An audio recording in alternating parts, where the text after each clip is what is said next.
ਉਹਨਾਂ ਨੇ ਲਿਖਿਆ ਕਿ ਇਹਦੀ ਸਪੀਡ ਇੰਨੀ ਆ ਕਿ 2.5 ਮਿੰਟ 'ਚ 2.5 ਮਿੰਟ ਦੇ ਵਿੱਚ ਆਲ YouTube ਦੀ ਵੀਡੀਓਜ਼ ਡਾਊਨਲੋਡ ਕਰ ਦੇਗਾ।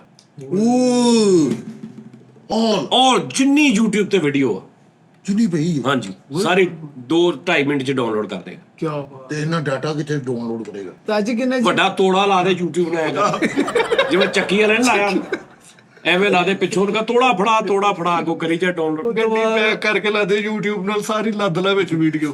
ਥੋੜਾ ਭਰ ਗਿਆ ਫਿਲਮਾਂ ਥੱਲੇ ਡਿੱਗਣ ਡਈਆਂ ਅੱਛੀ ਇਹਨੇ ਐਡੀ ਸਪੀਡ ਨਾਲ ਕੀਤਾ YouTube ਦਾ ਮਾਲਕ ਕਹਿੰਦਾ ਉਹ ਸਾਲਿਆ ਮੇਰੇ ਵਿਆਹ ਦੀ ਮੂਵੀ ਵੀ ਕਰ ਲਈ ਮੇਰੇ ਕੰਪਿਊਟਰ ਤੋਂ ਹੀ ਖਿੱਚ ਲਈ ਉਹ ਮੇਰੇ ਬੱਚਿਆਂ ਦਾ ਡਾਟਾ ਵੀ ਲੈ ਗਿਆ ਤੇਰਾ ਬੇੜਾ ਕਰ ਯਾਰ ਇਹਨੇ ਇੰਨੀ ਤੇਲ YouTube ਦਾ ਜਿਹੜਾ ਟਿਊਬ ਹੈ ਨਾ ਉਹ ਵੀ ਡਾਊਨਲੋਡ ਕਰ ਲਿਆ ਕਹਿੰਦਾ ਯੂ ਰਹਿ ਗਿਆ ਇੰਨੀ ਤੇਜ਼ ਫਿਲਮਾਂ ਡਾਊਨਲੋਡ ਕੀਤੀਆਂ ਹੀਰੋ ਸਾਰੇ ਰੋਟੀ ਖਾਣੇ ਉਦੋਂ ਹੀ ਆ ਕੇ ਛੱਡ ਕੇ ਆ ਜਾਓ ਬਈ। ਉਸਤਾਦ ਜੀ ਇੰਨਾ ਡਾਟਾ ਡਾਊਨਲੋਡ ਕਰ ਲਿਆ ਵਿੱਚ ਮਾਲਕ ਵੀ ਡਾਊਨਲੋਡ ਕਰ ਲਿਆ। ਆਹੋ। ਆਹ ਆ ਕਹਿੰਦਾ ਕੀ ਚਾਹੀਦਾ ਉਹ ਇਹਨੂੰ ਆਖ ਯਾਰ ਰਾਤੀ ਫੈਸਲੇ ਨੂੰ YouTube ਹੁਣ ਬਿਲਕੁਲ ਦੂਰ ਤੱਕ ਨਾ ਕਰਾਉਣਾ ਹੀ ਆ ਖਾਲੀ ਕਰ ਨਜ਼ਰ ਹੀ ਕੁਛ ਨਹੀਂ ਆ ਰਿਹਾ ਮਾਲਕ ਇਹਨੂੰ ਫੋਨ ਕਰਕੇ ਕਹਿਣਾ ਇੱਕ ਫਿਲਮ ਦਿਖਾ ਯਾਰ ਤੇਰੀ ਫਿਰ ਆਹੋ। ਉਹ ਆਪਣੇ ਮੁਲਕ 'ਚ ਫੋਨ ਕਰਕੇ ਕਹਿੰਦੇ ਓਏ ਇਧਰੋਂ ਡਾਊਨਲੋਡ ਕਰੋ ਮੈਨੂੰ ਇੱਧਰ ਕਰ ਲਿਆ ਜੀ।